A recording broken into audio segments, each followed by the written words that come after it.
May malaking puno po ba malapit sa inyong bahay? Na kung ang puno na to ay ganito nakalaki, ay talaga pong kailangan nyo yung bunutin sa inyong gilid at kayo lang po ay mag-as sa puno na kung sino mang nakatira dyan ay pwedeng lumipat na sa magandang at malaking puno dahil kailangan nyo ng bunutin dahil ito ay hindi na nakakatulong sa inyong pamumuhay.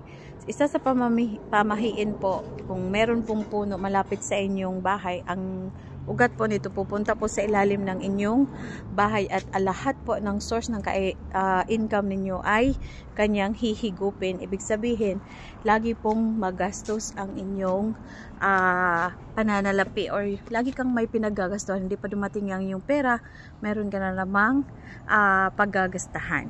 So, it's better po na wala pong maraming dagta na kahoy dyan sa inyong front door or malaking kahoy sa gilid ng inyong bahay. Lalong-lalo na po yung mga gumagapang na halaman ay bawal na bawal yan sa harapan at ang pinaka ano po talaga yung malunggay kasi madaling malagas. Ibig sabihin lahat ng sources ng kapirahan mo ay madali ding mawala.